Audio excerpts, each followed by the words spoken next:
Mikorita's Mines, Mavemum. Yeah. And then Meryl and Millamina are Miden.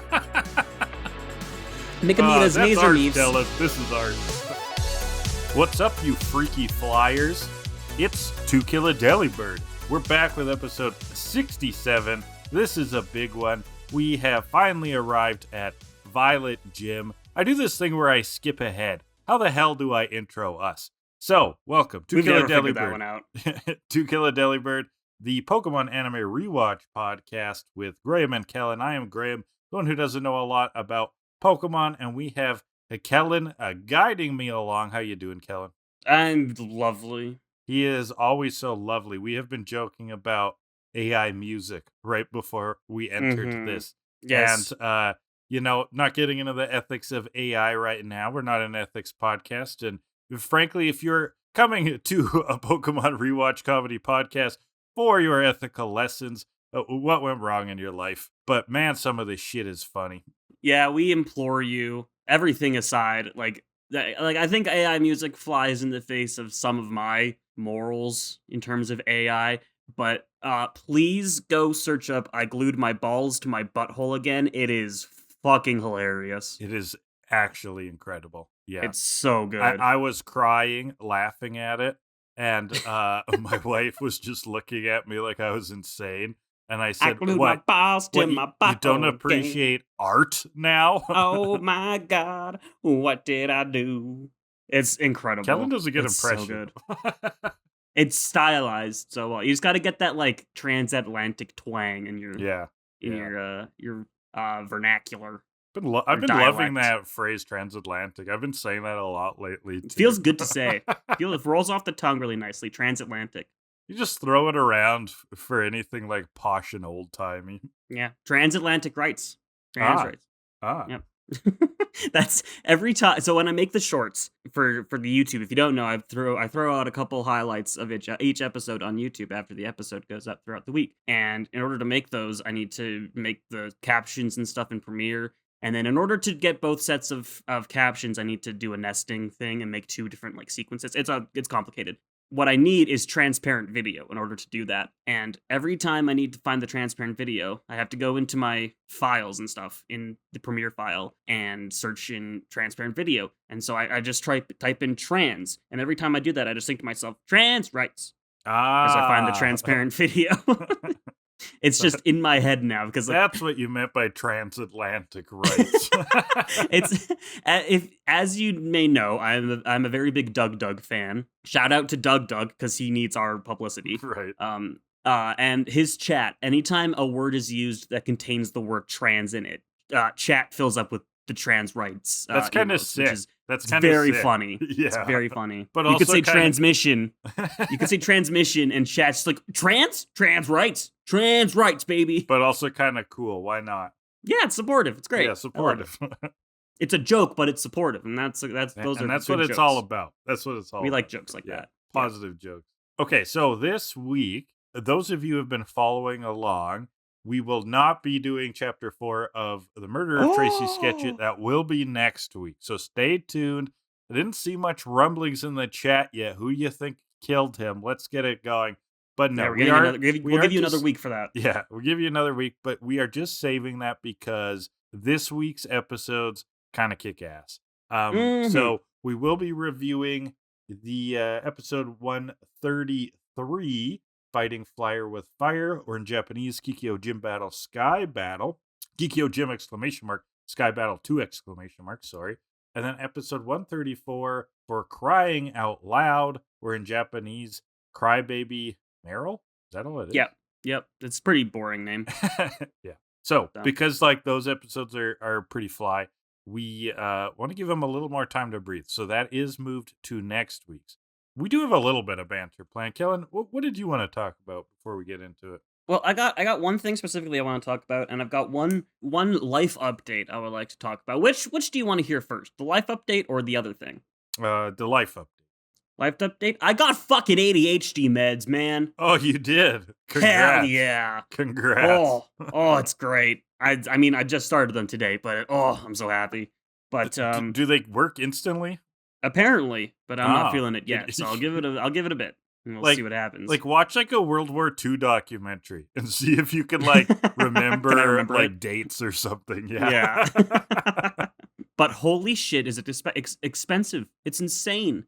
What, really? Yeah. Oh, because you're not on like parents' insurance or no. Yeah. One bottle, $140 fucking dollars. Yeah. That's I'm not ridiculous. surprised. So that sucks though. So come hang out on twitch.tv/HydroLeech. Use your Prime subscription. Thank you. We'll play balloons to pay for my ADHD meds. Yeah, for Americans who are like, oh, I thought that was all covered in Canada. Drugs aren't. Pharmaceuticals aren't. No, big pharma isn't immune to that. We get free healthcare, but not free pharma.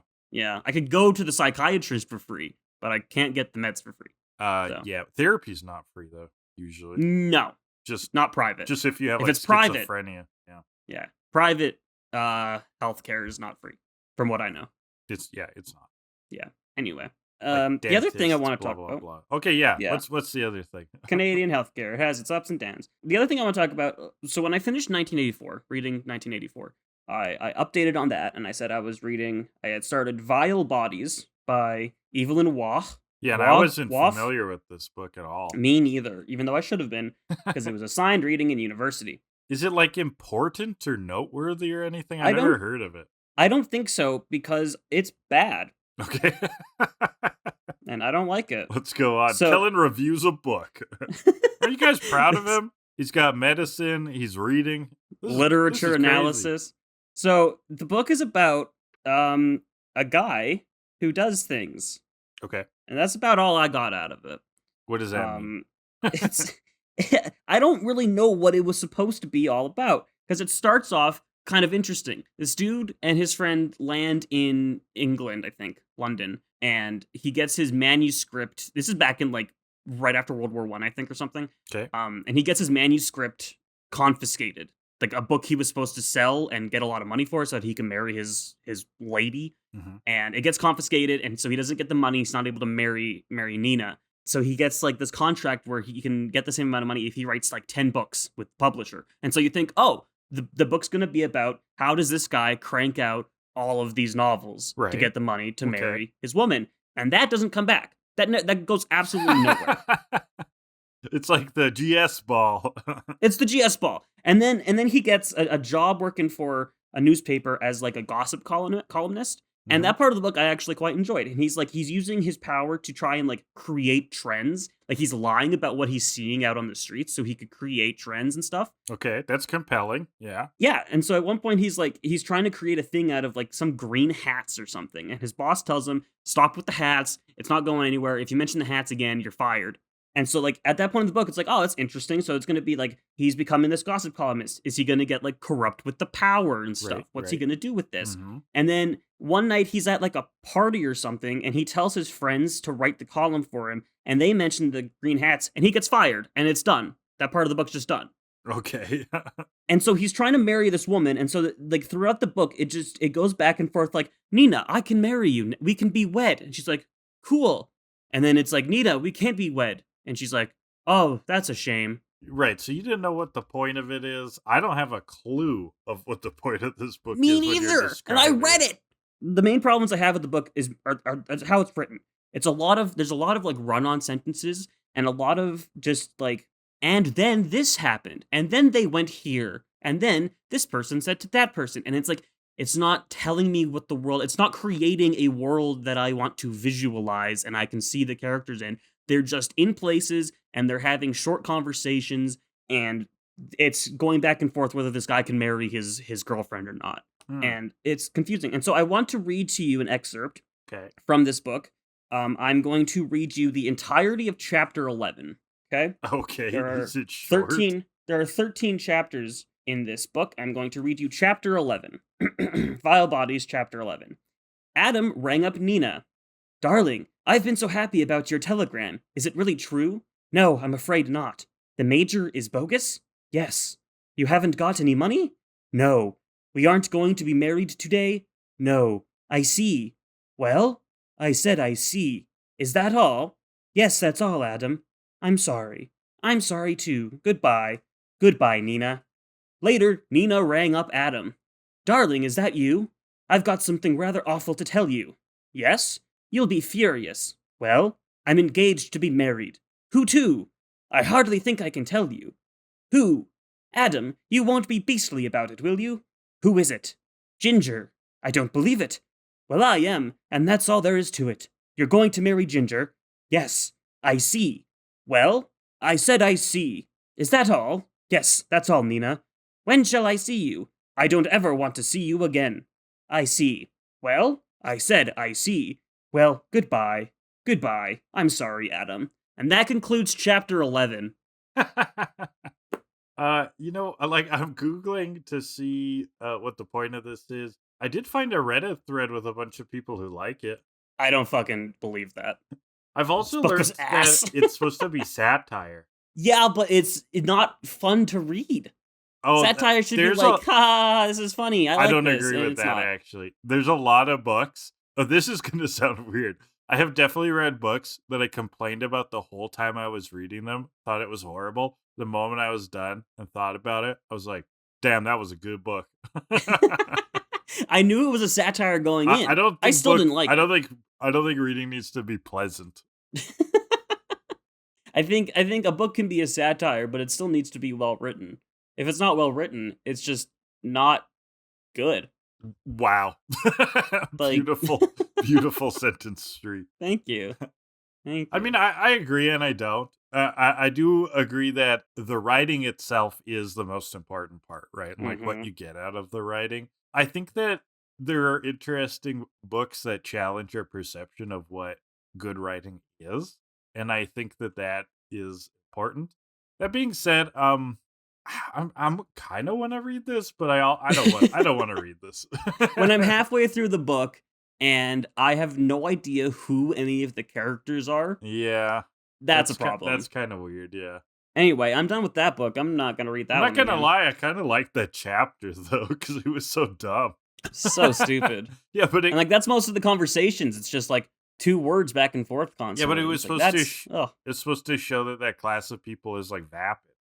Yeah, I know, I get that, but yeah, it's just not. I mean, you can still not like it. I'm just defending it. I don't know why I'm defending it. Yeah, you haven't even read it. Come on. Yeah, I haven't even read it. Fuck that book. Yeah, fuck Vile Bodies. Anyway, let's move on from that. Wow. I'm done with that book. I don't want to think about it anymore. This is tough. This is tough to move on from. This is so heavy. My mind is just thinking about that class of people, about the what is it, the 30s in England? Yeah, something like that. Yeah, the 20s. The roaring 20s, baby. In the 20s. Let's move on. I want to shift us to thinking about the themes of this episode, though. Fuck that book. Fuck that chapter. Fuck that book. I don't know what the hell that was. Good thing you're on meds. Very proud of you. Let's get to it. So, the theme of this, the big episode this week is the flying gym battle, okay? Of the flying gym, the gym of flight, whatever. Falkner's flying frenzy. So, my list this week is a pretty quick one. We don't need to spend too much time on this, but I was just thinking about flying, wind, air, all of those kind of topics, and realizing how much sort of like pieces of media, either like movies or music and that sort of thing, have aspects of that in them. So these are my top 10 flight themed movies / music / whatever. Flight themed things. And these are real things.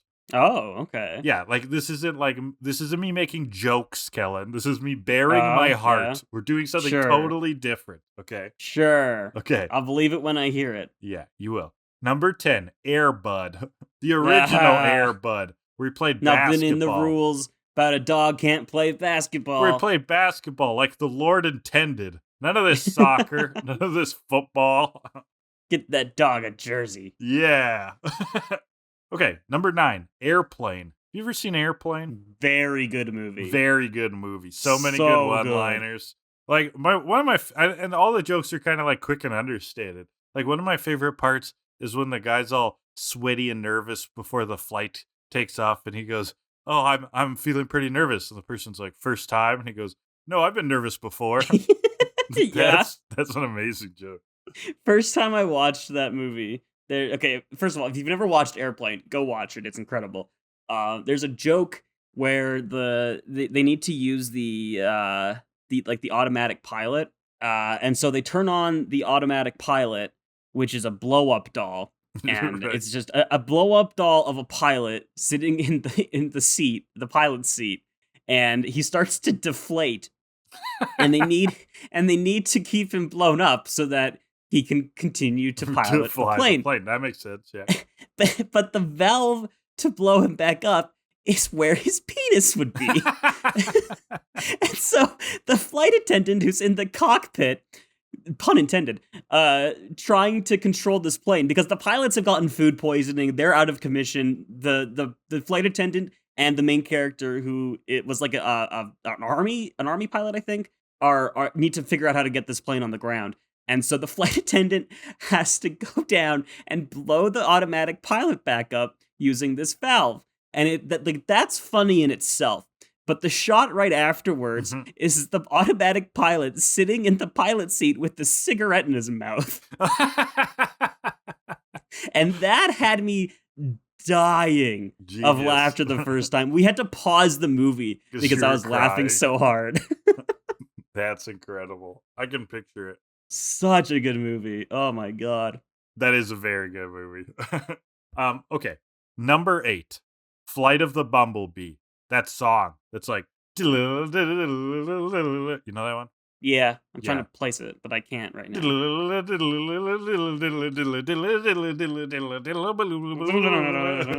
Yeah. Yeah. What a banger. Banger. That's number 8. Number 7. Airman's theme from Mega Man 2. I don't remember how it goes, but Mega Man 2 kicks ass. Have you played Mega Man 2 on the NES? No, I have not. Oh. Shout me out in the comments if you like Mega Man 2. That's a very millennial-coded game, I suppose. Or even Gen X. But yeah, that game has sick music. Number 6. Laputa Castle in the Sky. So you haven't really watched any anime outside of Pokemon, Kellan. Nope. So you haven't even seen Studio Ghibli movies? Nope. Okay, they are sort of like the more accessible side. People call them the Disney of Japan. And Laputa Castle in the Sky is kind of a fairy tale-esque movie about 2 kids searching for this castle in the sky. It is beautiful. I think it's from the 80s, I want to say, and it still holds up. Very pretty movie, very stylized, a lot of heart and feeling in it. Kick-ass movie. Number 5. The Crows Have Eyes 3. The Crowaning. The Crowaning. From Schitt's Creek. I just finished rewatching that the other day. Oh, nice. Very good show. That shit's hilarious. And this whole plot with that movie was so funny. It was, yeah. If you've never watched Schitt's Creek, go watch it. It's incredible. Name. Yeah, the fact that there's 3 in the franchise. Number 4, Avatar: The Last Airbender. So, Kellan, there's a lot of debate about whether to call this anime or not. So that means you've watched it, right? No. Because we're not sure if it's anime. This one you would like. And I don't just mean that like, oh, you'd like other anime. This is one that a lot of non-anime watchers like as well. And it's Western, but like doing an anime style of show. And it's just such a well-told story. Like the characters are so endearing. The overall story finishes well, at least like the main part. And then there's kind of some spin-offs, which I liked, but they're a little bit more divisive. Very good show. Very interesting storytelling. And the characters are extremely compelling. Mm-hmm. Sure. Yes. Number 3, Up in the Air. Have you heard of this movie? Nope. No, figured not. Okay. It's a George Clooney movie, I believe 2009. It is a kind of a dark comedy drama about a salesperson who travels basically for a living. Like every night he's in a different city, flying constantly. It's one of those movies that starts funny because you're kind of like getting immersed in how on point this character is, like how devoted he is to this lifestyle, and it's kind of stupid and over the top. So you're like, this is funny. But then as you peel back the layers, you see the different aspects of loneliness in his life. And it's kind of haunting. It's like one of those movies that sticks with you in ways that you didn't expect. So a pretty nice drama, Up in the Air. Mm-hmm. Which leads me to number 2, Windy Creek. Okay, have you heard of that movie? Nope. Okay, Windy Creek, 1994. Brad Pitt, a great period piece drama. There's a family with 3 brothers. They're all in love with the same woman. One of them actually gets to marry her. Like he's betrothed to her, but he is gay. So she is having an affair with Brad Pitt's character, and it's about the tensions and tribulations of this family. I love coming of age stories. I love period pieces. Very nice drama. Number 1. Sure thing. Number one, Oxygen. Oh yeah, shout out to Breathing. Without Breathing, I would die. There are so many good things we could shout out at number 1, you know? We could shout out Top Gun. We could shout out kites. We could shout out international air travel. Microsoft Flight Simulator. Yeah, we could shout out Microsoft. Oh, we could shout out Pilot Wings. How did I forget about Pilot Wings? I love Pilot Wings. The NES one, specifically. I mean, the Super NES one. The Island Flyover minigame in Wii Sports Resort. Oh, everyone loved that one. That's a good one. I guess I should reveal what I actually wrote down, shouldn't I? Yeah. Flight of the Conchords. I love Flight of the Conchords. New Zealand's 4th best comedy folk parody duo or whatever. It's awfully specific. Yeah. Well, that's Flights. Excellent. Yeah. Well done. Totally didn't phone it in this week. Let's talk Pokemon. All right, let's jump into episode 133. Fighting Flyer with Fire. We're finally at the Violet City Gym, Kellan. Finally. Oh my god. But before Ash can go challenge the gym, 2 very official-looking survey people from the Pokemon Bureau need to survey Ash's Pokemon to see if they are up to snuff to fight the gym. And they kind of dress like waiters. I thought so anyways, but Brock points out, you look like ushers at the Cineplex. Can't believe they have Cineplex in the I thought that was strange. Pokemon They universe. didn't say cinema, and it said Cineplex. Cineplex is a company, right? Maybe it's like a generic term. A generic term, yeah, probably. So they take Pikachu. They're like, a grade B Pikachu. It's not gonna do it. We're gonna have to confiscate this Pikachu. So they run off and they take off in the balloon. Oh my god, it's Team Rocket. Of course not, but of course. Prepare for trouble. It's too late for you, and make it double. We've got Pikachu. And then they rip off their outfits as though this is like some big reveal, even though they were wearing glasses, and that was basically it. And the gang kind of does this triple sweet sentence. I thought it was you. Yeah, but now what do we do? Thundershock him, Pikachu. There were a couple good lines in this whole lead up here I want to shout out. One of them is when Team Rocket says they work at the Pokemon Bureau. Misty goes, I have a bureau back in my bedroom. Yeah, because they don't know what this Pokemon Bureau is. Yeah. They're very confused, because obviously it doesn't exist. Right. So Pikachu tries to Thundershock it, but he's in one of those little capsules again, where it never works. You would think Ash would learn at some point. Shock around the clock. Insulated jelly jar puts Pikachu in a jam, James says. A current jam.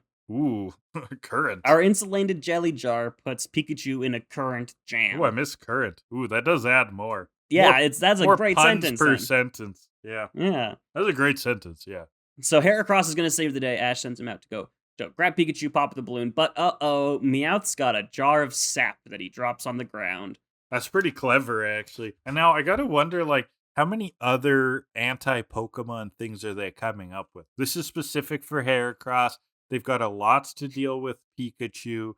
How would they ever deal with Charizard, though? And that's what you always bring up. Why doesn't he just bring out Charizard all the time? Yep. Fire hose? Fire hose, that's the answer? Not much can stand in the way of a fire hose. I would say that's logistically challenging, but then they just, like, pull mechs out of their pocket. Yeah, so who knows? So they're magic. They can do whatever. True. But in the sky, what is that? It's a bird.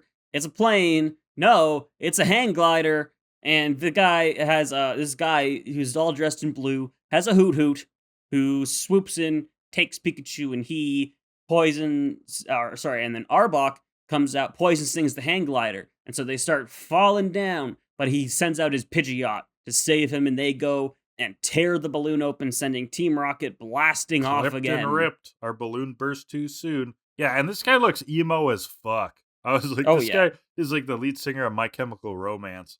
This guy's like me when I don't get my hair cut for 8 months. I mean, Misty thinks except my hair's not blue. He's a thief at first before he swoops at Team Rocket, or before he takes down the balloon. That is, because when he steals Pikachu, they're like, "Uh-oh, thief stealing from the thief." That's not good. So he lands. He returns Pikachu. Ash is like, "Whoa, your Pidgeot is bigger than mine. I had a Pidgeot." So he didn't forget about Pidgeot. He just decided to not go back and get her.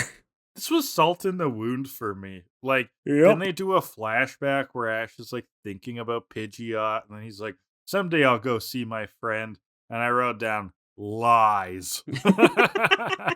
Why You would you said do that. me like that, Ash? You said you would do it when you got back from the Orange Islands, and Yeah. you did not. What a You sack piece of of shit. I Oh know. my god. I know. This hurt. This hurt. So they talk to this guy more. He loves flying Pokemon and Oh my flying in god, the does he ever? sky. He wants to be the best flying trainer ever. He always dreamed of flying as a kid, and now he can on his Pidgeot. And when people say that electric types are good against flying, it gets him so angry. Yeah, he's like almost like that's offensive. Yeah, even though Don't it's you just how it dare works. mention electric type around my bird sanctuary. My poor sheltered Pokemon don't know that electric types exist. Don't tell them about it. There's something weird about gyms to me, Kellan. It's just that like it's cool and it's appealing that they go so heavily into a theme. Like I get that, right? I've always found that compelling, right? It's fun to have things themed by, oh, this is the fire gym, this is the water gym, like whatever, right? Mm-hmm. But the game itself and the game mechanics encourage diversity so much that it's kind of bizarre that these exist, right?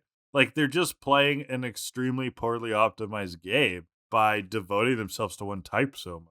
Yeah, I think the logic there is that it takes a lot of skill and knowledge to raise more than one type of Pokemon. Right. And it just takes a lot more effort. And so like if you're only if you're only raising cats, it's a lot of work to be a good cat owner.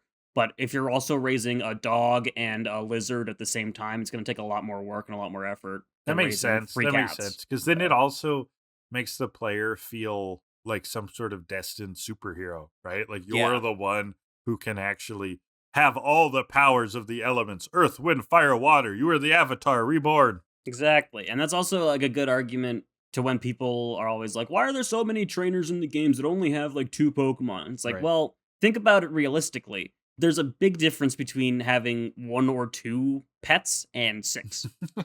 Unless they're fish, in which case it's pretty much the same thing. Yeah, so But basically your role playing is like the most kick ass trainer. exactly. Yeah. That's a good Yeah, argument. I'm compelled. So that's what that's about. So Color yeah, me they introduce compelled. themselves. This is Falkner, and oh, would you look at that? He's the Violet City gym leader. The gang's shocked and surprised. Like there wouldn't just be any there would be just random people flying around on hang gliders kicking ass with a Pidgeot. Yeah. So they go have an awkward elevator ride. This was hilarious to me. That's Because great. they actually do. Because Faulkner does that stupid thing where he points out the awkwardness. And you're like, it's a little awkward, but like you deal with it. But he's like, this is pretty awkward since we're friends, but now we gotta fight. It's such a millennial thing in a quiet Yeah, room. it is. Awkward That is millennial. silence. That is millennial Uh-oh. coded, but I hate it. I don't like it. I didn't note when he gets upset about like electricity and birds and stuff. That's actually like almost directly from the games. Like not an exact quote, but it's The same theme. Faulkner in the games has like a text, has some lines. Yeah, he says, that's I'm in there. Falkner, the Violet Pokemon Gym Leader. People say you can clip flying type Pokemon wings with a jolt of electricity. I won't allow such insults to bird Pokemon. That's cool. And then you can kill them real easily with electric moves. Yeah. But we've seen some nice little touches about how the Johto Journeys is putting an effort into being a companion piece to the game. Mm-hmm. This is more evidence. That's nice. Yeah, we'll see I more did of that note going that forward. Cool. unfortunately to me though, the architecture of Violet City is much different in the anime than it was in the Oh, game. they're always different. Yeah, like The cities are yeah. so The gym different. itself does not look the same at all. No. Yeah, like in the games, it's like that dollar sign for some reason. Mhm. And then, but like all of the gyms are just an arena in the Yeah. game or in the show. Oh yeah, in the show. Yeah. Whereas in the game, like, well, you have a There's bit a puzzle more of like a usually. puzzle to get through it. Yeah. Yeah. And this one has at least in Heart Gold, because I'm playing it, has like 2 layers where you kind of like go up and you're like above everything. So it's kind of Because interesting. it's flying. Flying, That's neat. exactly. So I was expecting that. I was hoping this was like more in the air. But no, the whole thing here is just that they have their arena on the roof. That's all. Yeah, the only thing they changed in terms of the actual layout in Heart Gold and Soul Silver is that you can just go around the trainers. You don't have to fight them at all. Oh, right. Like you do in the original. That's the only change they made. So yeah, it's time for a battle already. They arrive at the top. It's a big arena on top of the building, open air. It's going to be 3-on-3 for the Zephyr badge. Ooh. And we'll start with Hoot Hoot, who we have already seen, versus Chikorita. Ash, what the fuck? Ash goes, don't always judge by type. He makes excuses when he fucks up. I mean, I see his logic, because Falkner's like, birds can beat electricity, blah, blah, blah, blah. And then, so he's like throwing Falkner's logic back at him. But it doesn't work, because Chikorita gets her ass beat. Yeah, and the characters in the show berate Ash for this choice, too. I think it's Brock who's like, grass is weak against flying. What the fuck is Ash doing? Yep, as he should, because it was a dumb move. I got a question for you, Kellan. Okay, so grass is weak against flying, flying strong against grass. Do you have tricks for remembering the weaknesses and strengths? Because some of them I've found intuitive, some of them I have difficulty remembering. This one I've always thought of like, well, if a bird flaps its wings and there's leaves on the ground, those leaves will go flying. I don't really have tricks to remembering weaknesses. It's more so just a lot of them are logic, and then a lot of them I just kind of like over the years I've just absorbed through osmosis. And I can see a Pokemon and be like, oh yeah, that move will hit it harder, because like in my mind, logistically, like a grass move against that specific Pokemon will just do more damage. Like it looks like it'll do more damage, so it's going to, and that's how it works with its types. It's weird. That only goes so far though, and at least like for this example that I'm saying, there is a logic to it, but it isn't necessarily the most intuitive logic. Like I feel like I've had to invent my own logic to make it easier to remember, like the bird flapping its wings and the leaves moving. Like how else do you explain grass being weak to birds or to flying? Does that birds eat leaves? Exactly. Berries? Birds pick at the grass and stuff. Yeah. So yeah, makes sense. But like weaknesses, I just mainly remember resistances are the ones that are tough, and a lot of those are just like I look at the Pokemon, I'm like, yeah, if you hit a Charizard with a Moonblast, that'll be resisted. That looks like it'll be resisted. So fire is resistant to fairy, and so like that's how I remember some of those. The one that's really that I do use a trick for is steel, because steel is weak to fighting fire, ground, takes neutral damage from water, electric, ghost, and dark, and then it's resisted by everything else except poison, which it's immune to. Okay, so poison's intuitive, the immunity. Yeah, I can only really remember it because like I remember the weaknesses, which is it's easy. And then before Gen 6, the only things that took neutral damage from were water and electric. So it's like it's easy to remember two of them. And then in Gen 6, they got nerfed to also take neutral damage from ghost and dark. So I just got to remember those two things, and then the rest of them are resistances. Okay, so that is just route memorization. Like, yeah, I would want to come up with these like thought experiments. So like I remember a mnemonic device. Well, they're not mnemonic devices necessarily. They're more like remembered scenarios, like the bird flapping its wings. So for steel, I do usually remember that fire is strong against steel because I'm like, well, if you heat that metal up real hot, you can mold it into something. You can turn that Steelix into a giant gut sword. That'd be badass. A ground, that one I forget all the time. The ground is strong against steel. How the fuck do you remember that? I don't know. Is that like earthquakes? Is that because like, if you build a building out of steel, an earthquake will knock it over? That might be it. I guess so, yeah. That might be it. And then fighting, I don't know. You could punch steel. I don't get it. Karate. You smash the wooden blocks, and same like bricks? Idea. Yeah, same idea. Like Bloodsport? Destroy the brick at the bottom? Sure. No, you've never seen Bloodsport. Show me down in the comments if you love Bloodsport. That's also very millennial coded. Speaking of that, millennials love Bloodsport. Sure. They do.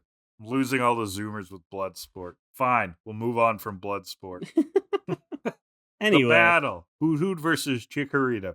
Ash has made a poor decision because grass is weak against flying. The music slaps already. Nice theme going. I don't know which song it is exactly, but... Yeah, I didn't look them up this week. Ash opens up with the Vine Whip, but Hoot Hoot dodges, flies up, dodges it. Chikorita tries again, but Hoot Hoot dives in, hits Chikorita, pecks it. And then Chikorita goes for a Razor Leaf. Hoot Hoot climbs and avoids it, dives, tackles again. Chikorita dodges. Hoot Hoot does it again. Chikorita goes for a Vine Whip. Hoot Hoot dodges again, tackles, hits Chikorita hard. Ash goes, Chikorita's hit, in a great detective line. And she goes down. Real easy. Yeah, a lot of commands from Falkner here that are just, do it again. Yeah, and Falkner proving his mettle as a gym leader. Really hammering it in. Ash, you suck at this. Yeah, I mean, it didn't take too many hits to cream Chikorita here. A peck and 2 tackles. Yeah. Brock says, Falkner's Pokemon had the advantage of type and level that time. How do you know it's level, Brock? Well, level's weird in this show. Because I don't they understand. Sometimes conveniently sleep it in, but it's not really like an explicit mechanic. No. They bring it up when they want to. Yeah. And then otherwise it's nothing. It's also funny how they don't ever explain leveling like it's just something understood. When you're outside of a game, outside of an actual RPG, leveling is not a thing unless you propose some system, right? So it's funny that the characters talk about it and everyone's like, oh yeah, the level. But that doesn't actually make sense. Not at all. Because you can't see experience points. Yeah, They're not a tangible thing in the real world. So Pikachu's gonna step in next, Ash's second Pokemon. Hoot Hoot goes for a tackle. Pikachu starts up his agility. Hoot Hoot climbs, but Pikachu's able to hit it with a Thunderbolt, making up some good old fried owl for dinner tonight. Yeah, real poor read from Falkner this time, commanding Hoot Hoot to climb higher to avoid the electricity. Well, you were in for a shock this time, Falkner. Electricity conducts through the air. Uh-oh, and Quick Attack finishes Hoot Hoot off. 1-1. Pikachu had the type advantage that time, Brock says. Yeah. And then, no shit. Okay, I got a detective moment here. Misty goes, who will he use next? Brock goes, some kind of flying Pokemon. Really? Yeah. Okay, yeah. Falkner's next Pokemon, what is that going to be? Oh, it's a Dodrio. Is Dodrio actually flying, though? Or is he normal? Oh, he's normal flying. Normal flying. Yeah. Gotcha. Yeah, it's always been the thing of how the fuck does Dodrio fly? The main kind thought of is answer it here. the main idea is that its heads you swirl like a propeller, which is the best option. Yeah, they don't get twisted doing that. No, I guess not. They're connected in the body via a rotor. So right, there's a bearing in the whole thing there. Exactly. So spin. Fantastic. See, they even call this out. Ash is like, Dodrio can't fly. Everybody knows that. And Falkner's like, you think so? You think that? Okay. Okay. So Pikachu... Falkner's implying that Dodrio can fly. What does that mean? So Pikachu goes for agility. Dodrio does the same. They're running around at the same speed. Neither are going to catch each other. This battle's going to go on forever. Running around at the speed of sound. Got places to go, gotta follow my rainbow. So Pikachu Thunderbolts. Goes for a Thunderbolt. And then Dodrio is commanded to jump in the air. And he jumps really high. And that's what makes the game be like, oh my god, Dodrio jumps so high, it's almost like it flies. That's not flying, that's jumping. This had falling with style energy. Yeah. This was Buzz Lightyear themed. Dodrio, in this is not flying. Dodrio can't fly if this is what its flying is supposed to be, because it's still heavily affected by gravity. Yeah. It will thud to the ground without second thought. You know what? I thought it was funny, though. That's what he meant. He can jump so high, it's like flying. You're like, but technically, but actually, If that's how you think, then Olympic high jumpers are also superhumans and can fly. Well, they are superhumans. They are, yeah. And they can fly over the bar. Did I ever tell you about the time in 6th grade when I broke the high jump bar in half with my ass? Did you actually? I actually did. I knocked it off and snapped it. It landed under my butt, and I snapped it in half. That's what a big dumpy will do to you. School. Yeah, I know. Eating your oatmeal. What I want to see, though, Olympic high jumpers, very impressive. I want to see how high can a human really jump. Like, let's introduce steroids into the mix here. I want to know the human limit. I am pretty excited for like cybernetic Olympics. Like it'll be like an offshoot where they're just like, yeah, any robotic enhancements, that's fine. Like I want to see what you can do with cyborg legs, you know? I am a full proponent of let's introduce a side Olympics where you can use any performance enhancing drug you want. Like, let's see how fast a human can actually run. Let's do it. I'm on board, except for the ethics. You know? Hey, you're it's your promoting choice. some very dangerous behavior here. It's your choice. You know what you're getting yourself But into. yeah, juiced up Olympics, it does sound wild. It's so cool. How far can you really throw a javelin? They still test their pee, but it's like if they're not on drugs, you can't compete. You're not juiced up enough. Go home. Yeah. You're banned. Finally, in Olympics, Russia can compete in fairly. Oh, got him. Russia burns. Okay, where were we? Dodrio jumps in the air. Well, we were analyzing Dodrio's jumping. Yeah. So Dodrio jumps, goes for a Fury attack, Drill Peck, and then a Tri attack, all in succession. Pikachu gets hit by the first two, but dodges the third one by jumping off of its heads high in the sky. Thunder attack takes out Dodrio. Good job, Pikachu. So have we mentioned Falkner's cheer squad yet? He's got like a bunch of dudes who are, I don't know, dressed in some kind of classical Japanese garb. And they do these chants. So let's go, Dodrio, let's go, Dodrio. Let's go, Dodrio. And so finally, it's down to Falkner's final Pokemon, and it's, of course, going to be... Another good detective moment from Brock. He goes, it's his final Pokemon. We think we know what's going to come out now. It's Pidgeot. Yeah. But Pikachu's fucking exhausted. He's tired. He still wants to fight. He's low on health. Yeah, and so he goes for a Thunderbolt, but it doesn't reach far enough. Can't hit Pidgeot. Pikachu's way too tired. He has to get back out of here. Pidgeot finishes it off with a Whirlwind, which doesn't do damage. Is that like that kind of move that sends you back into the bench? Yep. Ah, okay. Whirlwind does not do damage. I always get that confused, but is Gust that does damage? Gust does damage. Okay, I got the two kind of mixed up. Yeah, okay. So, it knocks Pikachu out somehow, because that's how the show likes to do things. And so it's 2-2, and what's Ash going to go for last? What's his last choice going to be? It is Charizard. So let's go through the Pokemon that he has at this point. So Chikorita and Pikachu are out. So his choices are Charizard, Heracross, Squirtle, and Bulbasaur. Yep.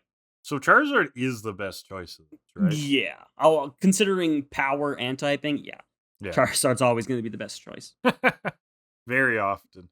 He should have done Squirtle, Pikachu, and Charizard. Yeah. Because his other three are all weak to flying. Yeah. But no, he's Ash. He has to make stupid choices. So Charizard's out.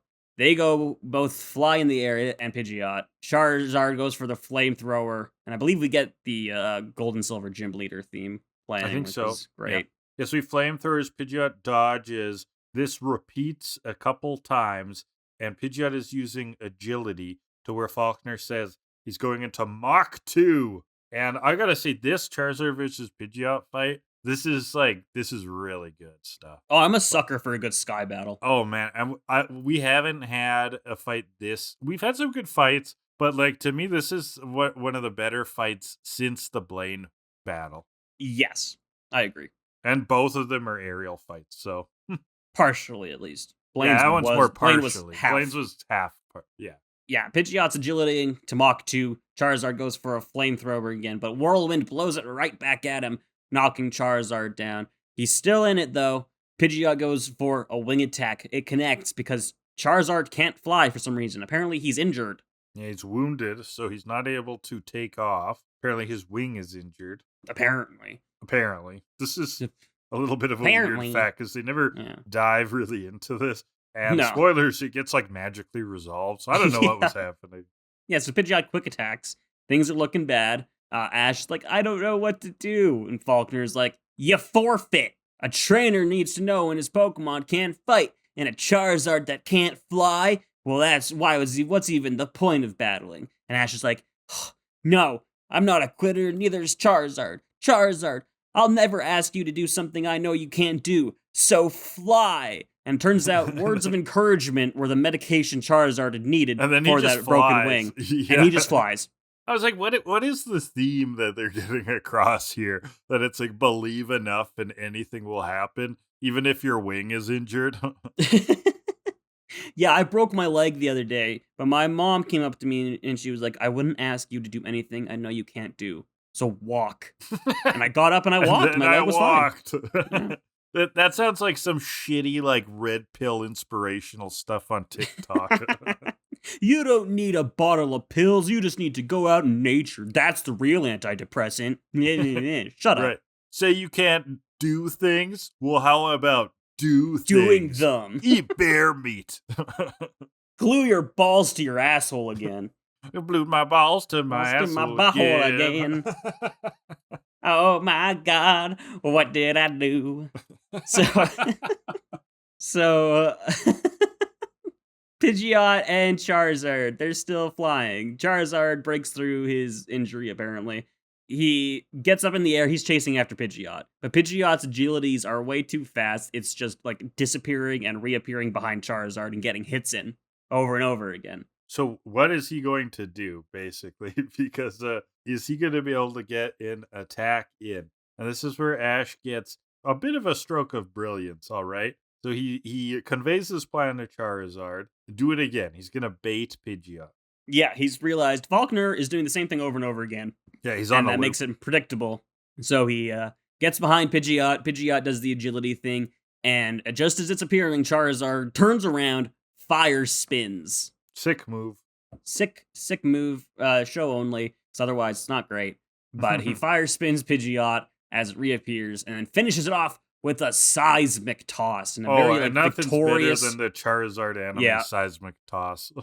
And a victorious rendition of the main theme comes on. So he grabs Pidgeot, circles around the globe, smashes it on the ground, and Pidgeot is out. Ash has won his first Johto League gym badge. I love moves in, like, usually JRPGs or anime where, I mean, presumably they're just two people or two creatures in this case, you know, in a location, but suddenly, like, time and space itself is collapsing in, and then the punch connects, and then, oh, they're back. I love that shit.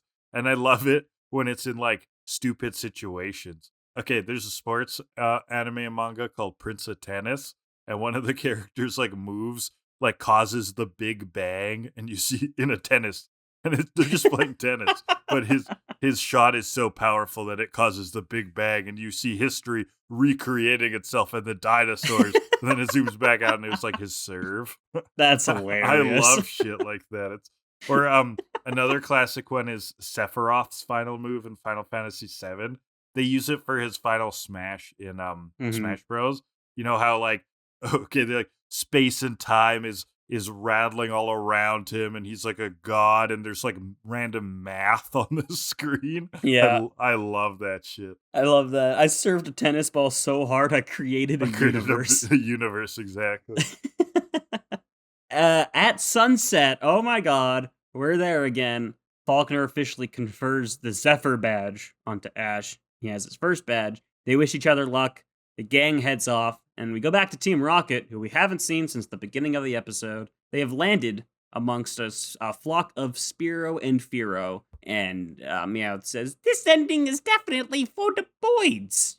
Good one, Meowth. And that's the episode. All right, so literary hour. You talked about books already. I better do my job. Your turn. Let's compare this episode to books. So I'm going to compare it to 1930s Southern Gothic classic As I Lay Dying. So As I Lay Dying is basically about a family who are, like, traveling for a funeral, and it's told from the perspective of a bunch of different characters, like, along this funeral procession, and all of them have, like, different motives about the person who's dying. I think was a bit of a matriarch of the family, if I remember correctly, and they all have different motives and perspectives on what's going on. Some of them nefarious, some of them not, but yeah, you get this, like, fairly convoluted, kind of rough story, and there's some pretty dark paths to some of these characters. So yeah, Kellan, can you see why I am comparing As I Lay Dying to this episode?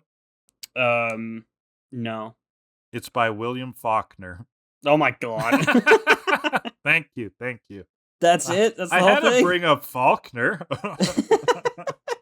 It's his name, Kellan. And Falkner is an absolute classic of the Southern Gothic literary scene. Okay, sure. All right, let's fucking rate it then, I guess. That's all you got for me. I'm enjoying this reaction. That was exactly what I was hoping for. Yeah. I thought that was an interesting premise you were describing, and I was like, where's he going to go with that? It is an interesting premise. Yeah.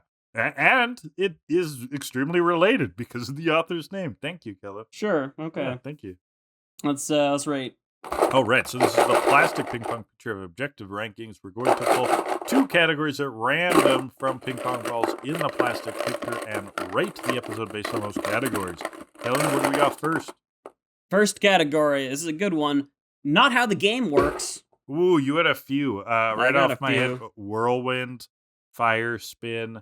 And is there something about leveling or types? Well, fire spin plus seismic toss probably wouldn't be enough to take out Pidgeot. That's not nearly enough. Whirlwind doesn't work like that. Falkner doesn't have a Dodrio or a Hoot Hoot or a Pidgeot in the game. He has funny. a Pidgey and a Pidgeotto. Is that it? Yep. Wow. In the remake, in his rematch, he gets a Noctowl and a Pidgeot, but still no Dodrio. Does he ever have he has a Dodrio in the Black 2 and White 2 World Tournament. There is a Black 2 and White 2 World Tournament where Falkner competes? Yeah, all of the gym leaders, and I don't remember if it's Elite Four members too, but all of the gym leaders come back for Black and White 2. Oh my god, that's hype. Yep. Maybe I should play that. That sounds awesome. And Champions, Red's there. Wow. Yeah, it's wild. That's pretty hype. But yeah, he doesn't have a Dodrio or a Hoot Hoot or a Pidgeot. Looks like he has those in Stadium 2, but that doesn't count. What else was there? Whirlwind. I'll give it to the episode. If you take a Chikorita to Falkner's chin, you'll get your ass kicked. Yeah. I mean, agility never works the same way in the games as it does in the show. Agility's always used as like a move fast and you can avoid all their attacks. We've gotten used to that one. Yeah, so that still counts. But yeah, I think that's it. But those are some big ones to me, at least. Well, the whirlwind is an interesting one just because that's kind of newish. Maybe we've seen it before, but I'm not sure if we have. I don't remember. I don't remember. Yeah. I think it's been used to like blow things away, but it's never been used to hurt a Pokemon in a battle. Yeah. Yeah. So I'm gonna go 7.5. Yeah. I'm just gonna go 5.5. These are strong arguments, although there isn't that like big that's stupid kind of moment. So I'm gonna go 5.5. Yeah. All right. Well, that's a 6.5 overall. Category 2 will be what is it? Whatever will constitute giving this episode a 10. Oh, these are so fun. So this is getting where a new paid we forward. will think of a new category that will give this episode a 10. That will then become a new ping pong ball in the picture. When we pull it on different episodes, we will rate it like a normal category. If it gets a 0, it will be removed permanently. So, what is that category that gives it a perfect 10? Birds. Birds. Something with hang gliders. Birdemic. Birdemic. It's the Birdemic. The Birdemic, indeed. My Chemical Romance figures. Emo hairstyles. Oh. Yeah. Characters most likely to know the lyrics to the Black Parade. Like if you go, when I was a young boy, it's like, how likely are they to start singing along? Okay, we need to word that in a way that gives it a 10 then. Right. Well, I did, but not something you could fit onto a ping pong ball. Well, I could write pretty small. Like, characters that know the Black Parade is a good category, but only one of them I don't think would give it a 10. Okay. That's the thing. Yeah, we'd probably give it an 8. Yeah. Because you would need like 3 or 4 emo characters. I suppose that's true. Or wait. Were his entourage? Did his entourage have emo haircuts? They were actually kind of more traditional looking. Shit. Okay, what about a Leon Kennedy hairdo? Leon Kennedy from Resident Evil 4 specifically. Or what about just blue? because he's covered in blue. How blue is the episode? How blue is this episode? I'd probably give that more to a water episode, though. No, like the character's maybe. blue, but Yeah. like blue clothes. I don't know. This is a little pedestrian feeling now. So we've got birds. We've got hang gliders. We've got the Black Parade. We've got blue. I'm trying to find his entourage. I want to make sure that these guys wouldn't know Black Parade, because if they would, then I'm down for that. No, you're right. They got regular hairstyles. Yeah. Oh, lame. But they're his lackeys.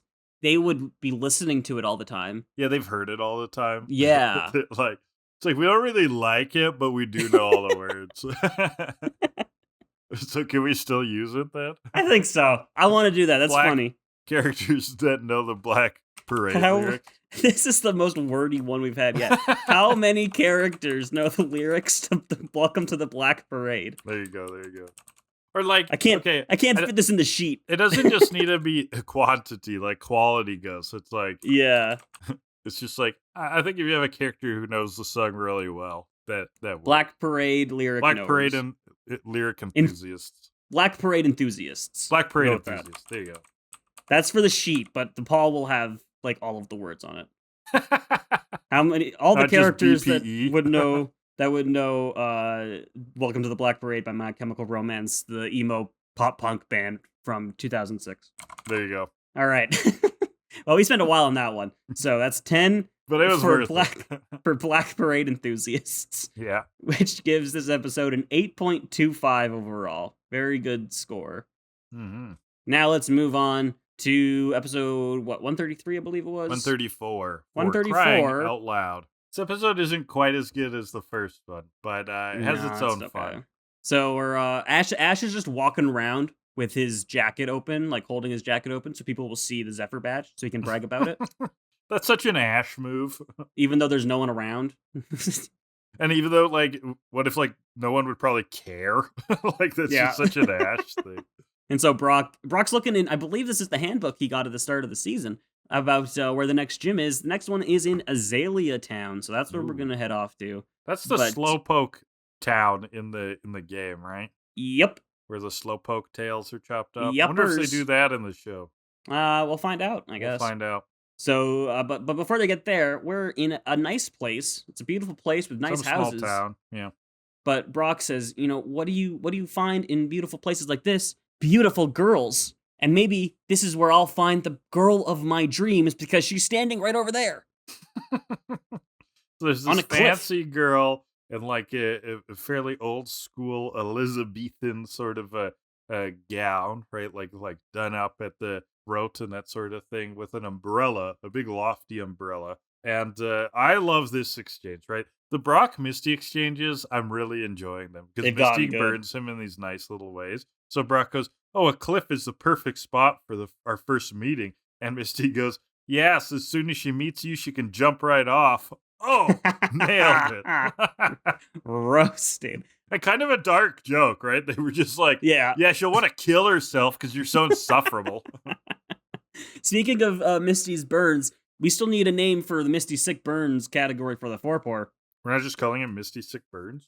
We posed it to the listeners, but if no one gives us a good name next week, I guess we'll just put it in as Misty Sick Burns. Yeah. Oh well. Misty Madness. Anyway. Yeah. Yeah, she can jump off a cliff, but then a Meryl jumps out of the bushes. Ooh. Oh. And we've met Meryl before, remember? Because Tracy had a Meryl. Yeah, before he died. It was R.I.P. What a gruesome death, too. Yeah. So we've seen Meryl before. He's like, or they are like a pink round ball rodent. Blue. They're blue. Blue rodents, yes. Made of balls and bluey and balls. Balls that you glue to your butthole. Oh my god. I blew my balls to my butthole again.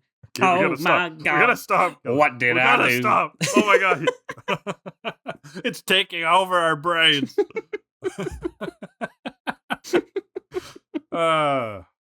So Meryl. Meryl. Yeah, we know Meryl. Misty tries to catch it. But the ball doesn't work. It just bounces right off of Meryl. It just smacks Meryl right in the face. She already belongs to someone. And Meryl starts to cry, which will go on a lot this episode. The gang tries to cheer it up, but it is crying even more. Misty holds it, makes it cry again. Brock, though, can calm it down.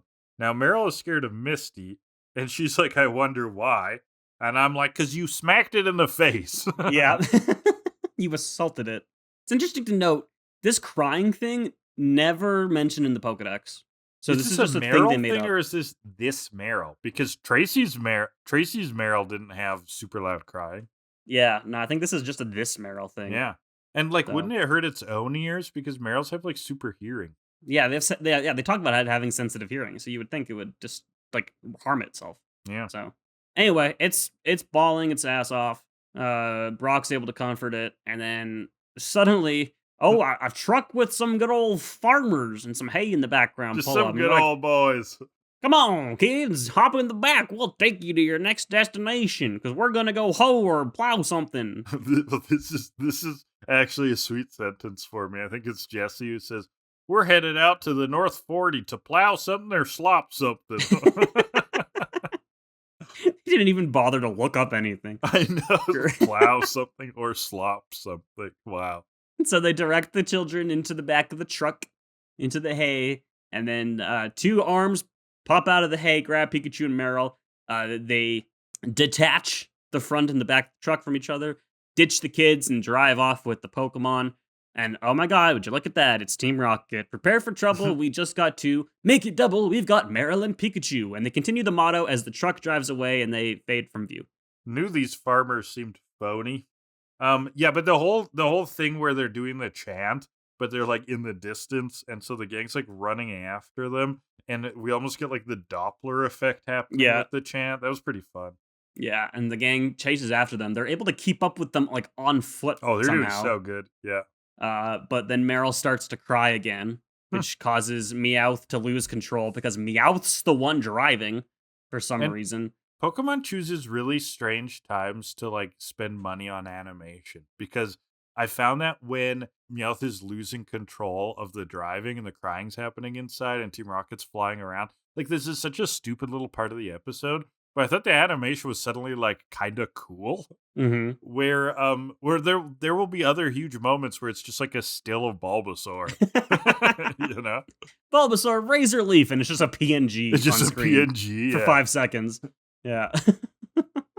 But they do in this episode, every time Meryl starts to cry, they do sort of like start warping the edges of the screen. Exactly. It's kind of to give the distortion effect. Yeah. So Meowth's the one driving for some reason. He loses control, hits a roadside barrier. Team Rocket go blasting off again, and Meryl and Pikachu start rolling down a hill. Misty and Ash give chase to them, try to catch them, but Ash like falls over and goes crotch first into a tree. Oof, that's gonna leave a mark. Yeesh. Misty, though, catches them, the Pokemon, and falls into a river with them. She also gave Togepi to Brock earlier, so Togepi is perfectly safe. And then those are Misty's last words as she's falling into the river. Take care of Togepi. So it felt pretty ominous. It felt like a death cry. So Brock and Ash are like chasing her down the river. She's like going too fast though. And so Ash gives us some incredible exposition. He's like, "We'll go down the river and see if we can save you and Pikachu and Meryl." It's like, you could have just Ash, save your breath. Yeah, you love that sentence. Yeah. We'll save you and Pikachu and Meryl. Just say you. The royal you. Yeah, we'll save you. So yeah, they'll head downstream, whatever. And then the girl from before runs up to them and harasses Ash about her Meryl. Right. So, and you could kind of put that together because these are the only two characters that we've really been introduced to. And the Meryl has a pink ribbon on it, which sort of fits aesthetically with the girl's outfit. She's screaming at them right away. You're a thief, blah, blah, blah. Brock is like, "Oh, this is a sweet dream," even though she's like screaming. And Ash goes, "This is a dream or a nightmare?" Yeah, she's like, "Where's my Meryl? What did you do with him?" And she's like, "Well, I went for a little swim." Yeah. Brock interrupts. He's like, "Don't worry, we had nothing to do with this. But please tell me your name so I may emblazon it upon my heart." What a fucking line. I got that Holy as a shit. sweet sentence. I'm like, I thought that was kind of funny, but also like, God, does he say like serial stalker shit? Like that is like phone the cops shit. That's romance novel shit. Romance novel or phone the cops? Both. Awfully close. It's the emblazon and emblazon. Yeah. So I may emblazon it upon my heart. That's true. He's got the use of upon. Timey. Yeah. Which I guess fits with her aesthetic. So. The other thing, that's true actually. Yeah, it is like an older sort of era that she's vibing from. But I thought that this part was especially funny when she reveals her name. Mm-hmm. Yep. She introduces herself as Wilhelmina. And Brock's Wilhelmina. And I'm like, that is the worst name to emblazon on your heart. But Brock's like, what a coincidence. Her first name is the same as my last name. What? No. I think you heard it wrong. So he's telling her, please tell you her name. She goes, Wilhelmina, Brock. She goes, Wilhelmina, Brock. And he goes, your last name is the same as my first name. Oh. Because she just said Wilhelmina Brock. So he thinks her last name is Brock. Okay, yeah, I did misunderstand. No, this wasn't a grand reveal that Brock's last name is Wilhelmina. Yeah, I thought that was strange. That would have been wild. Okay, that makes a little more sense. Yeah. So, meanwhile, back to Misty. They've washed ashore, and crying, Marill runs off into the woods, but she loses her bow. Aw, her little ribbon. Misty tries to comfort Marill, but Marill smacks her, and Meryl's really angry, and it's kind of cute. Yeah, Misty gives her tough love. You know, Misty's the tsundere of the series, so she's really good at it. Sort of like a, well, fine, then I'm just trying to help, kind of thing. Yeah, she's ready to ditch Marill, but Pikachu, looks her in the eye and is like, you can't do that, Misty. You're better than this. Then we see Pikachu and Marill, hand in hand. They're holding hands! So cute. Ah! Pikachu's such a homie. Adorable! Oh my god, I love it. So, they're holding hands, they're walking, but maybe if Marill tries to use her super sensitive hearing, she'll be able to hear her trainer. And so she tries that, and this is like a 30-second bit of Marill trying to hear her trainer, and Misty being like, any second now. Yeah. You can do it. Takes any a while. second now. What the fuck, Marill? Hurry up. Can't you do anything right? She yells at it again. Starts crying again. Mm-hmm. And so back to Ash and Brock and Wilhelmina.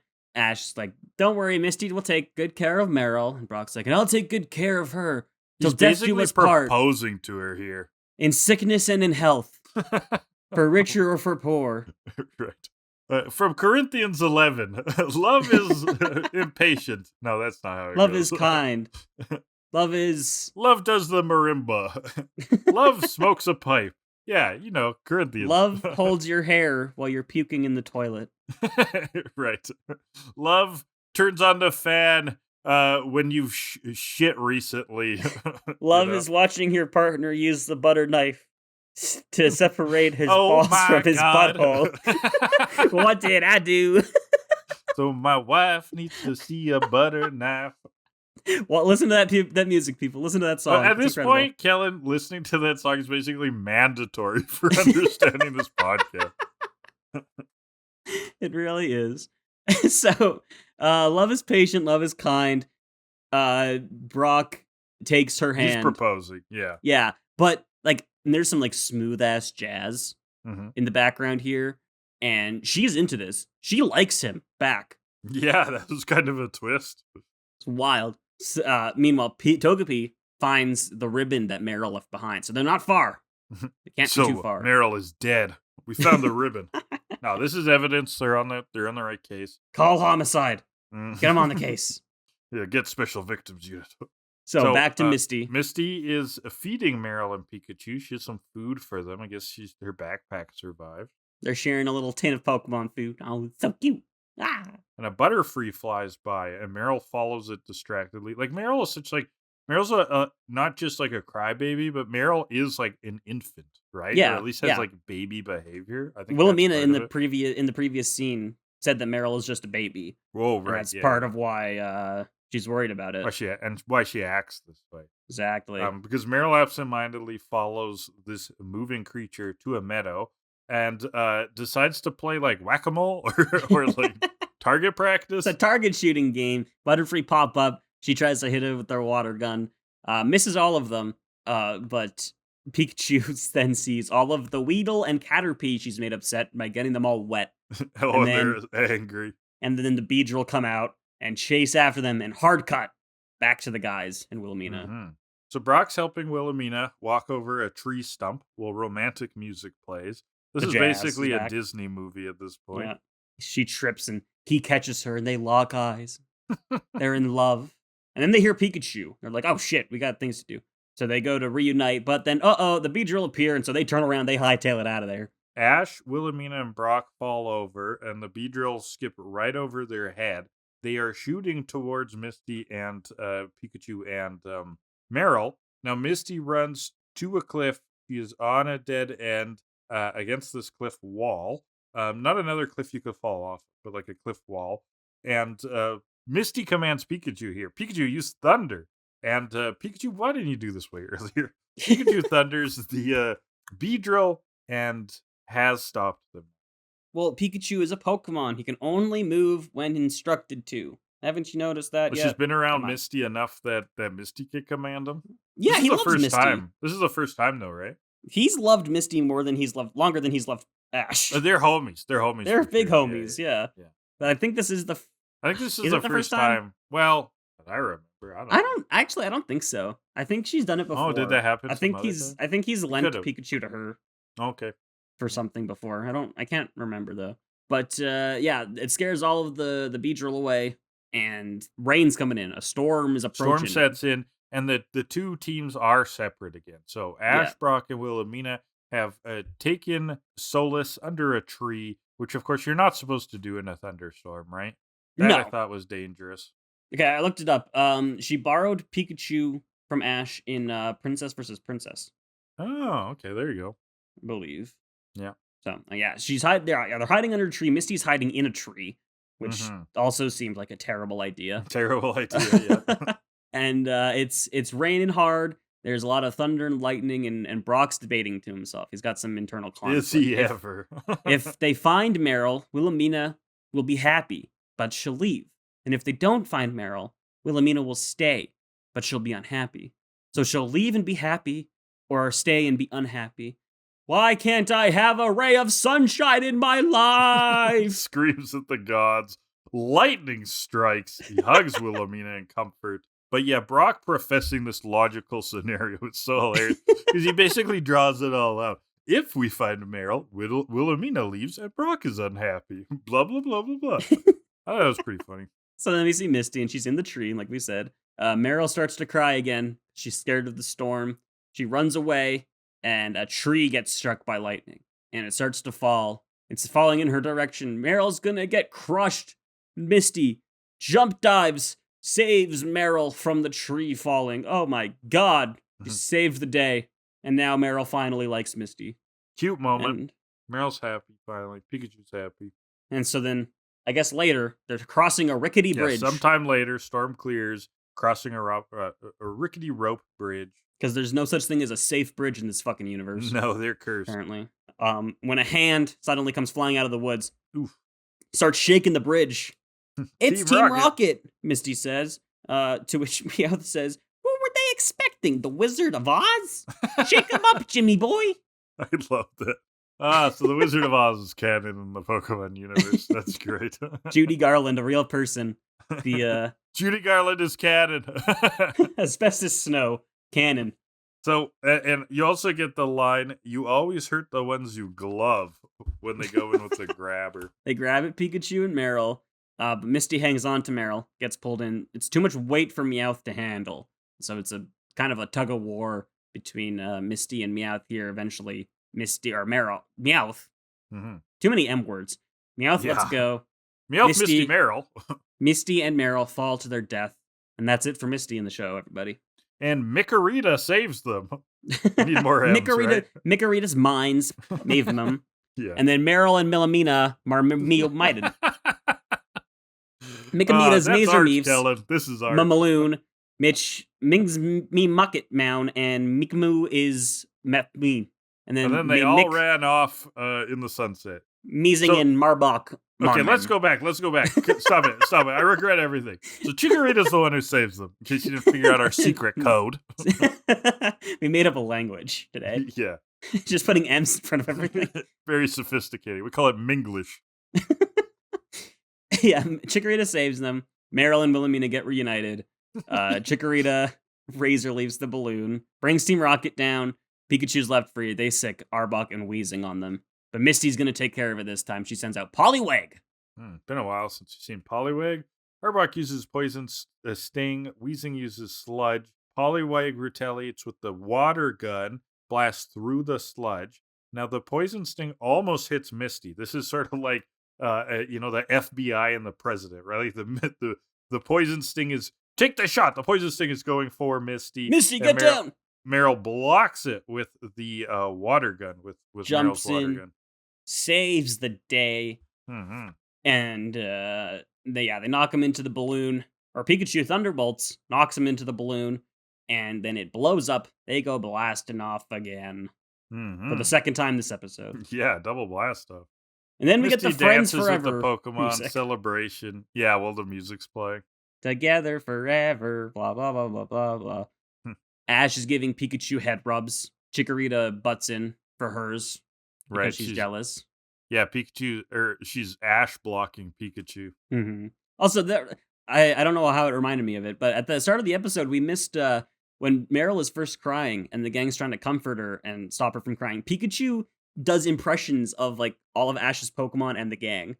Oh, I missed that. The facial impressions. It's great. It's maybe didn't catch that that's what he was doing. Yeah, he does. Cool. He does impressions of Ash, Brock, Togepi, Bulbasaur, Squirtle, and Charizard. I do love how they can do that in the anime, where his face just like changes how it's drawn. Yeah, he's a real good impressionist. Oh yeah. What can you say? You should go to Vegas. You should. Melvin. Melvin, the magician. Yeah, the little stink baby magician. I'm a little poo-poo crying baby. That is still one of my favorite moments where you're talking about Melvin shitting his pants. I'm in my 30s. Yeah. So, where do we go next? Sunset counter. Bing. Wilhelmina yeah. invites the gang to stay at her lake house for a while. She likes Brock. But Ash has to get to Azalea. You're being selfish, Ash. Think about Brock's needs. What are you doing? Well, I guess. I guess Brock could have just gone with her. I mean, he's asked to stay with women before. Yeah, this is like the first time the woman actually likes him back. Yeah, he likes the chase, not the acceptance part of it. In other words, he's a creep. Hey, shocker. So, but Brock hopes they meet again someday. So does Wilhelmina. Aw. But they won't. No. Ever. No. I'm assuming she never is mentioned ever again. Nope, never. Right. And Wilhelmina and Marill drive off in her private car, and Brock weeps. Marill and Misty tear up. Aw. And Ash gives Misty a hard time. He's like, looks like you do like that Marill after all. And Misty's like, no, he's a little crybaby. Yeah, of course has to deny. And as they drive off, we get a nice, I think, a sweet sentence from the narrator. As the car disappears from view, some new friends do too, but they'll always remain in our heroes' hearts. Aww, that's nice. And that's the episode. Except that they won't remain in your heroes' hearts. So yeah, because forget about them. Like they abandon everybody who's ever nice to them. We'll see you again someday. No, you won't. Never, never, never. Book me. All right. So there is a trope on tvtrope.com called Prone to Tears, where basically this idea of a character who's very easy to start crying, kind of like in over the top ways, is actually a bit of a reoccurring trope in various things. So there's this book from 1970 called The Changeling by Zilpha Keatley Snyder. Note that her name has nothing to do with the episode, so you're good this time, Kellan. Yeah, you didn't find an author named Wilhelmina. Right. Well, there could be one. Wilhelmina Wilfrey the Third or something. I don't know. Okay. This is like a coming of age kind of story about two young girls kind of growing up in this. I believe they are near some like old Victorian mansion. I haven't actually read this one, but I guess the one of the girls is like extremely prone to like outbursts of intense crying, and is almost treated like a pet. It's almost treated as like this young object that you can't that you have to be careful not to disturb, since she's so easy to erupt in tears. There are examples of this trope more recently in the backstory of the Targaryens. So from the Game of Thrones theories, there's in Fire and Blood, there's a Targaryen named Daela Targaryen who is an example of this trope, like extremely prone to crying at any little disturbance. And I've got another one that I just had to bring up. Forgive me for this, Kellan, though. Dollar in the jar? No, that would be you'd like that better. This is from the Spellslinger series. There is a character this is a male character, and actually they usually use this trope for women, but there definitely are men who they use this trope too. Good, because men can cry. Come on. Cries when he's afraid, which is often, cries when he's happy, cries after every battle, and cries during near-death experiences because of the adrenaline rush. So crying for even non-sad reasons, just likes to cry. Guess what the character's name is? Wilhelmina. It's Kellan. What? That's pretty rare, isn't it? That's crazy. Yeah. I was like, there's a character named Kellan? Oh, I guess I gotta bring this up. Yeah, that's a very, I've never met someone with my name. It's a pretty uncommon name, yeah. The only one I could even name, pop culture-wise, is there's a Kellan Lutz that was in, like, the Twilight series. Oh, there you go. It's the only one I know. Like Scottish or something? I don't fucking know. Yeah, I don't know. Well, there's a Kellan in this book series called the Spellslinger series. Interesting. The main character of it. Ah. Yeah. Just like me. I'm the main character. Yep. Yeah. Oh, that's so Zoomer. What's with me and pointing out generations this episode? Yeah, you do that every episode. Oh, okay. Thank you. You can't go one fucking That's very week millennial of me. Yeah. Without calling me a Zoomer. That's true.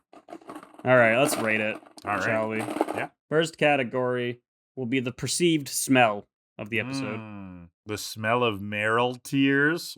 That wouldn't Mm, smell like anything, really. don't love that. Yeah. No. Again, you know what? This theme has so much more potential, this category, but we just keep finding ourselves in these like forest situations when we draw. And I'm a little tired of that. Forest this, forest that. What does Wilhelmina smell like? I bet you she kind of stinks. I bet you she's full Victorian. Well, she kind of stinks in okay, you're right. She doesn't stink. But I bet you that her idea of hygiene is perfume based. No, I don't think so. I was gonna say I think she probably smells like a nice fragrance. Heavy like on flowers. Perfume. I bet like she uses too much perfume. Nice flower fields. I bet she dumps that shit on. I don't think so. I think she well, I mean, Brock would have noticed that if she smelled. And he like would have ass. liked it. He probably likes that stank. That perfume stank. But there also was that flower fields that Marill played target practice in. Ooh, that's true. That's and true. The storm. Things smell nice after a storm.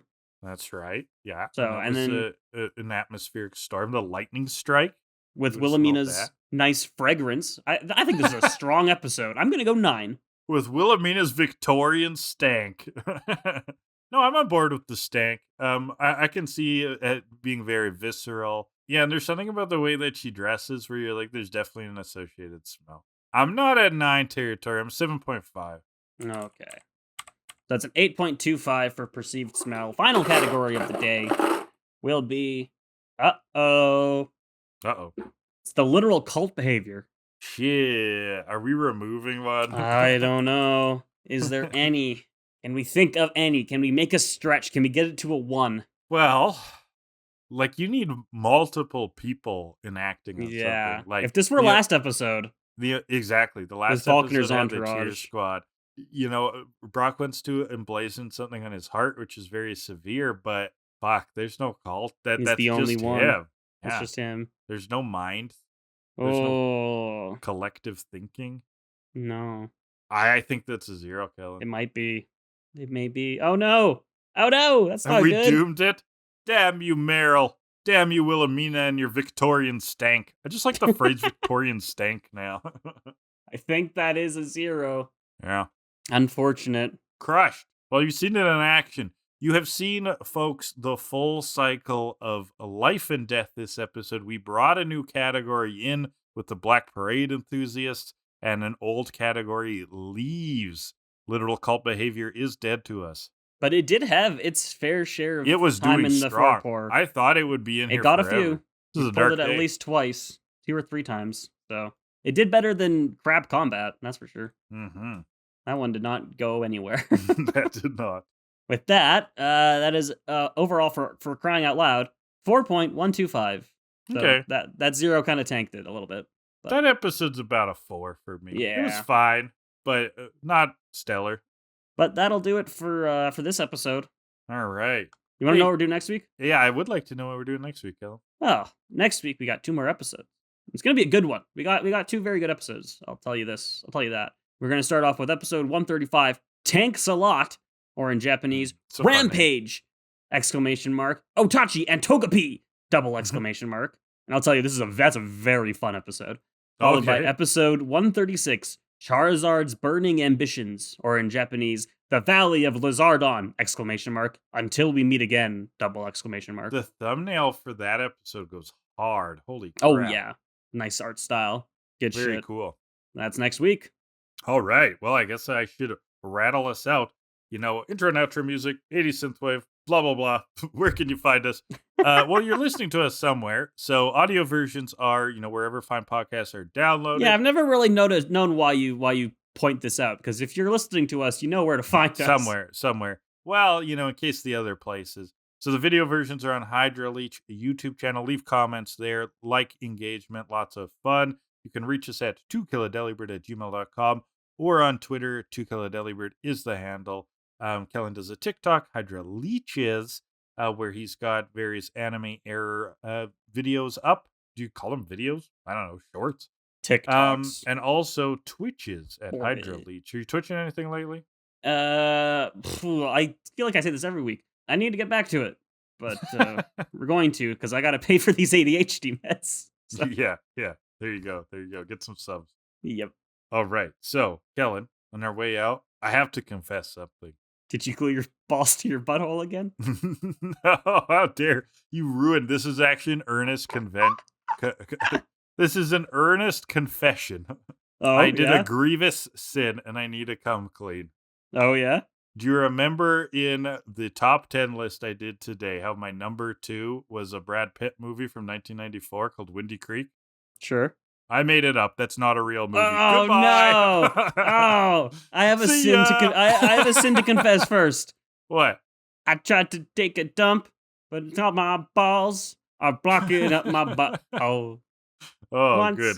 shame on you. You fooled me twice. Shame on glue. Okay, All right, see ya. That's good. I can't take a dump, 'cause now my balls are blocking up my butt. Oh.